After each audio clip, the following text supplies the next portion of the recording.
Chapitre 34. Aldalon. La puissante marée d'orques sauvages qui avait déferlé en rugissant de la jungle pour s'abattre sur l'avant-poste 4 n'était rien à côté de la fureur avec laquelle le colonel Haskell Aldalon fit son entrée au quartier général temporairement aménagé dans la salle des reliquaires de la chapelle de Karou. Rien qu'à voir sa tête, le garde posté devant se décomposa en une flaque tremblotante. Aldalon se servit de son gantelet énergétique pour ouvrir la porte avec toute la subtilité que ça impliquait.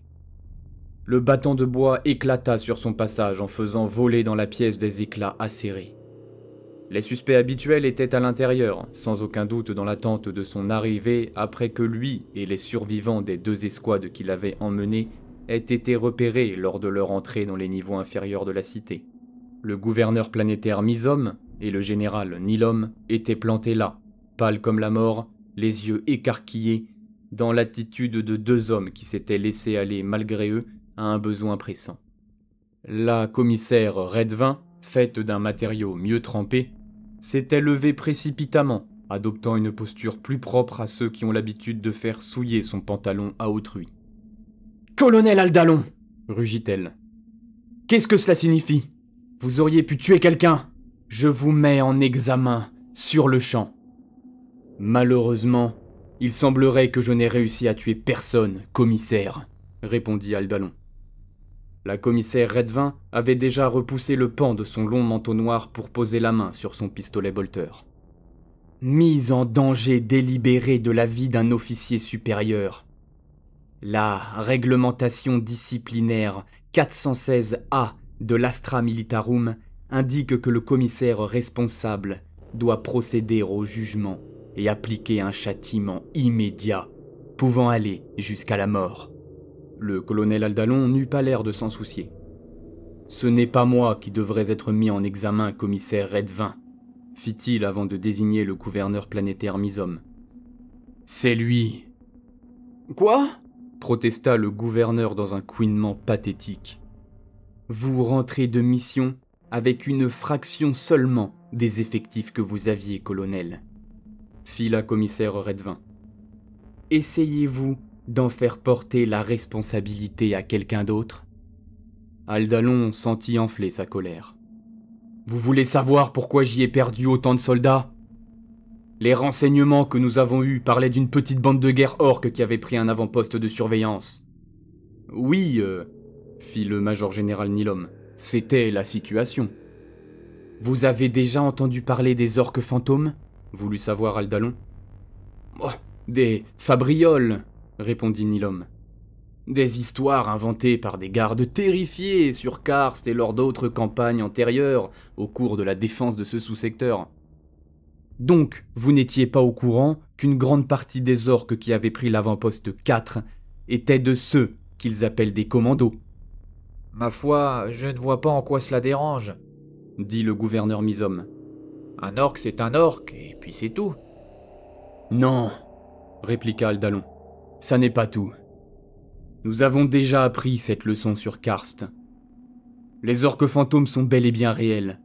Ce sont des commandos menés par celui qui est maintenant le chef de guerre Nogrok, et ils sont bien plus redoutables en petits effectifs que tous les autres orques que j'ai pu croiser. »« Merci, colonel, » fit la commissaire Redvin. « Je comprends que vous soyez contrarié d'avoir perdu des soldats, mais je pense que nous pouvons convenir qu'il s'agit d'une erreur plus que d'un cas de négligence. Je suis sûr que... »« Je n'ai pas fini, commissaire, » fit le colonel Aldalon qui lui coupa la parole et la laissa bouche bée. « Je me permets également de faire remarquer que vous ne vous êtes pas encore enquis des résultats de la mission, major général Nilom. Vous voyez, si je suis ici, et si tous mes soldats sont ici, qui peut bien garder l'avant-poste 4 ?»« balbutia Nilom. Je supposais que nous allions devoir envoyer une unité pour le tenir, ou êtes-vous en train de dire, colonel, que la mission a échoué ?» Aldalon sourit, mais son sourire ne comportait ni chaleur ni humour. « Major général, est-ce que vous pensez que je serais dans cet état si la mission avait été une splendide réussite ? » « Alors, les orques ont toujours le contrôle de l'avant-poste 4 ?» Aldalon se tourna pour répondre au geignement plaintif du gouverneur planétaire Mizom. « Gouverneur, qu'est-ce que vous pensez que nous avons trouvé là-bas ?»« Colonel Aldalon, finit l'homme. Les orques contrôlent-ils l'avant-poste 4 ou pas ?»« Non, monsieur. Les orques ne contrôlent pas l'avant-poste 4. » « Ah, tant mieux. » marmonna le gouverneur Mizom. « Personne ne le contrôle, » ajouta Aldalon. « Il a été détruit. »« Quoi ?» s'exclama Mizom. « Détruit ? Comment ?» ?»« Ma foi, nous l'avons fait sauter pour empêcher l'ennemi de l'avoir, » fit Aldalon, l'air de rien. « Mais vous n'avez pas le droit !» continuait à bafouiller Mizom. « Cet avant-poste est d'une importance stratégique cruciale. » « Colonel, » dit le major général Nilom, « votre mission était de reprendre cet avant-poste, pas de le détruire. » « Eh bien, monsieur, comme si ça ne suffisait pas de ne pas être informé des orques fantômes, il y avait là-bas une menace pire encore. Nous avons repris l'avant-poste 4 juste avant d'être submergés par un énorme effectif d'orques sauvages. » Aldalon s'adressait à Nilom, mais il regardait le gouverneur Mizom bien en face en prononçant ces mots. Comme il s'y attendait, son visage blanchit instantanément, exactement comme quand il avait fait son entrée fracassante dans la pièce. « Nous avons été forcés d'abandonner l'avant-poste, » reprit-il, « et d'en faire un piège pour les orques. Malgré tous ceux qui ont été tués, il reste encore bien 1 millier d'orques sauvages, si ce n'est plus, dans la jungle. »« Des orques sauvages ? Et il y en a tant que ça ?» fit le major général Nilom. L'expression qu'il affichait suffit à confirmer les soupçons d'Aldalon. Il n'était pas au courant. Le colonel se tourna vers la commissaire Redvin. « Commissaire, nos rapports sont un peu tendus et je sais que vous n'avez pas d'autorité sur le gouverneur planétaire, donc je ne peux pas vous demander de faire grand-chose. Mais est-ce que vous accepteriez de détourner le regard de mes actions l'espace d'un instant ? » « Tout dépend de ce dont vous parlez, colonel, » répondit-elle. « Vous voyez, » fit Aldalon en indiquant le gouverneur Mizom, « il savait que les orques sauvages étaient là, mais il n'en a rien dit à l'Imperium. »« C'est absolument faux !» bredouilla Mizom. Je ne savais rien de ces orques. »« Les jungles qui entourent votre capitale planétaire grouillent de milliers d'orques sauvages. Le plus incompétent, le plus minable des mondes impériaux a la capacité de détecter une population d'orques sauvages, même s'ils sont moins de 100. Ils ne sont pas vraiment discrets. »« Non !» protesta le gouverneur Mizom avec toute l'assurance d'un homme qui a du sang sur les mains. « C'est à cause du... Vous savez, du champ magnétique de la planète. La surveillance est difficile et c'est que... nous n'en savons rien. » Aldalon adressa un regard à la commissaire. « Vous permettez ?» La commissaire Redvin opina, et Aldalon se porta à la hauteur du gouverneur planétaire en moins d'1 seconde. Il le saisit à la gorge de sa main gauche, augmentée, et commença à serrer. Le gouverneur lâcha un couinement de souris terrorisé. « Écoutez-moi bien, espèce d'idiot ramolli à force de vivre sur un monde facile, » gronda Aldalon. « Si je vous attrapais comme ça avec mon gantelet énergétique et que je serrais, votre tête exploserait comme une pustule qu'on perce. » Le gouverneur se débattait en vain, aussi flasque qu'une serpillière dans la poigne du colonel. « Pourquoi est-ce que vous ne nous avez pas parlé des orques sauvages ?»« Je ne savais pas !» gargouilla le gouverneur.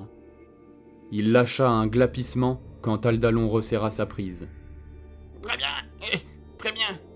Nous savions qu'il y avait un problème avec les orques sauvages. » Aldalon le relâcha et Mizom massa son cou écarlate. « Parlez !»« C'est juste que... Nous avons connu plusieurs invasions d'orques au fil des ans et ils revenaient toujours. À chaque fois qu'ils nous envahissent et que nous croyons en être débarrassés, ils réapparaissent. Soit il y en a d'autres qui débarquent de l'espace, soit il s'agit d'une infestation de sauvages. Mon grand-père, lorsqu'il était gouverneur, prétendait avoir éliminé la dernière infestation sans aide de l'Imperium, mais... lorsque les orques sauvages sont revenus une fois de plus... il a été terrifié à l'idée de ce qu'il adviendrait si on apprenait que ce n'était pas le cas. À chaque fois que nous avons appelé de l'aide, l'Imperium paraissait de moins en moins soucieux de notre sort. La dîme que nous versons n'est pas assez importante pour garantir que des ressources continueront d'être consacrées à faire en sorte que nous puissions continuer à la payer. La richesse, fit Aldalon en secouant la tête. Vous avez tué une infestation orque parce que vous vous faisiez du souci pour l'argent. Vous ne comprenez pas ce que c'est d'essayer de faire fonctionner toute une planète. Nous sommes un monde jungle. Nous avons un grand besoin de l'Imperium. Mais si nous subissons des infestations orques à répétition, l'Imperium finira par nous abandonner. Nous nous sommes résolus à régler le problème nous-mêmes et puis... le mensonge a pris.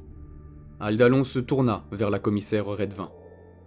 Convaincu que mes préoccupations sont assez sérieuses pour ne pas me mettre en examen, commissaire, Redvin se tourna vers le gouverneur Mizom. Oui, colonel, c'est suffisant. Vous avez raison de dire que je n'exerce aucune autorité sur les gouverneurs planétaires, mais je suis persuadé que ceci justifie une enquête plus approfondie.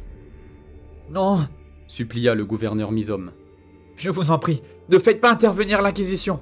Taisez-vous, lui lança Redvin. Manquer de signaler une infestation orque équivaut à un acte de trahison. Aldalon se tourna alors vers le major général Nilom.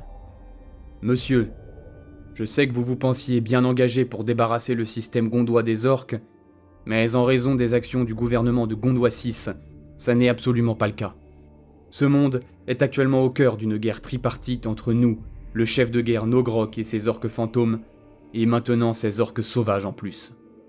Nous pouvons peut-être faire en sorte de stabiliser cette situation en agissant vite. Dans le cas contraire, je crains que les choses ne deviennent bien pires. Et comment pourrait-elle être pire, colonel ? Voulut savoir Nilom. Si Nogrok arrive à prendre les orques sauvages sous son commandement, il sera extrêmement dangereux. Major général ! Un lieutenant fit irruption dans la pièce, l'air paniqué. Monsieur, annonça-t-il, on signale des orques qui arrivent par la vallée. Le major général Nilom avait l'air hagard. Monsieur, répéta le nouveau venu. Aldalon s'adressa directement à lui. Lieutenant, oui monsieur, fit l'autre en se tournant vers lui. Dites aux forces de défense de la cité que le 57e de Katachan est en route.